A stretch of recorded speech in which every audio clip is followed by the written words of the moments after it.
Bonjour à tous, bienvenue sur la chaîne YouTube de J'affiche complet. Je suis Guillaume, responsable revenu management chez J'affiche complet. Et aujourd'hui, je voulais évoquer d'un point très particulier, très précis, qui concerne le programme de fidélité Genius sur Booking. Donc, et savoir comment l'utiliser en fait.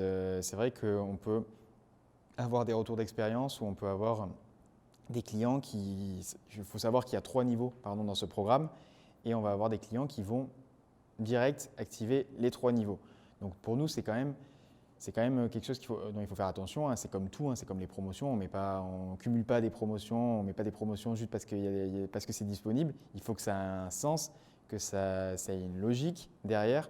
Nous, généralement, on recommande de mettre seulement le premier niveau qui va vraiment nous mettre en avant, qui va concerner une bonne partie des clients Booking qui vont être clients Genius et qui va nous mettre en avant par rapport à d'autres biens qui ne seront pas éligibles Genius. Parce que évidemment, pas tous les biens sont éligibles Genius. Il y a des conditions de notes et des conditions de performance du bien. Parce que bien évidemment, pas tout le monde est éligible Genius. Il y a des conditions de notes et des conditions de performance du bien.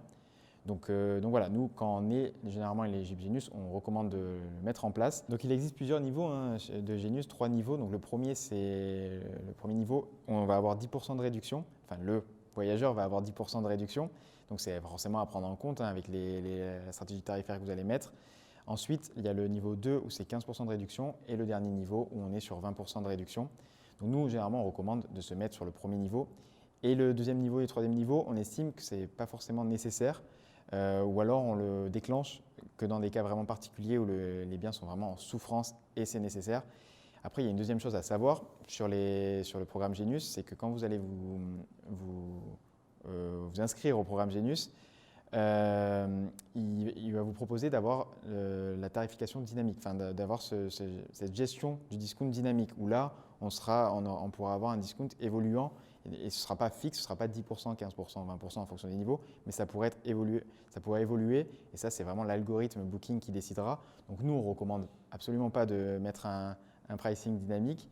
On recommande de garder la maîtrise sur cela, parce que c'est comme de la même manière où on va gérer nos prix et on ne recommande pas, par exemple sur Airbnb, d'activer la tarification dynamique parce qu'on veut pouvoir maîtriser les prix qu'on met et c'est nous qui sommes Revenu Management et dans ce cas-là, c'est vous. Et désolé. Donc voilà, c'est pour ça qu'on vous recommande de ne absolument pas activer ça et dans la majorité des cas, de rester sur le niveau 1 du programme Genius. Et vraiment, vraiment, si le bien est en souffrance, là, on pourra l'activer, mais c'est vraiment pour se démarquer. Après, ça va dépendre des villes.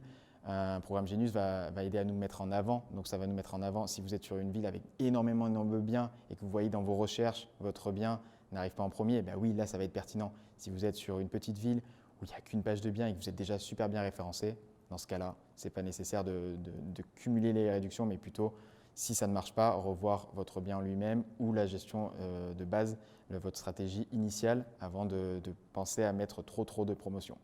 Voilà, j'espère que ces informations vous auront plu. Comme d'habitude, je vous invite à échanger de ce que vous pensez en commentaire